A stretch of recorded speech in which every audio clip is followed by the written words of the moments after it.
Hey everyone, this is Tim from Your Sec Studios. Today in this video, I'm going to show you how to easily transfer photos from your Samsung phone to a USB.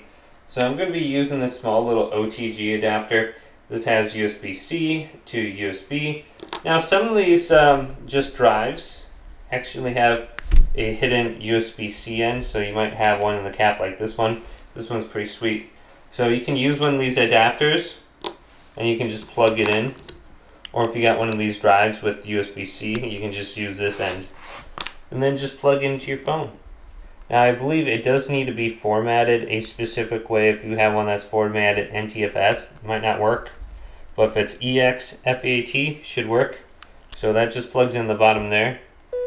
And you can decide which end you want. This one goes in all the way, the other one doesn't. So now that we have it plugged in, and this is formatted EXFAT, I believe. I can just go to the top right. And then scroll on down.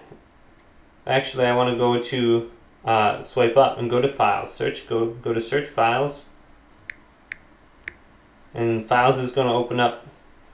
So on my Samsung phone, I have the option for My Files or Files. You can choose whatever one you want. It can get you to the same spot. Here's my USB storage. You can just select it and you can see it on here. I got some things on here. But now I want to go to my SD card, my internal storage, and just locate some images. So let's go to internal storage. DCIM is usually where your photos are. Camera. And then I got some videos or something in here, so I can just hold down on it. And then I can go to copy. Choose my USB. Find a location. Here's photos, I guess. Copy here.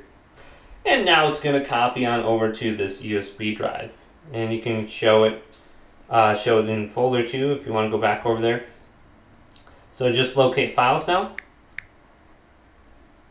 And you should have that now on your USB drive. So you can see it right here. And yeah, you can take this to your TV, your computer now, or another phone, and you can view everything from there. But hopefully this video did indeed help you out. If it did, leave it a big thumbs up and subscribe my channel down below.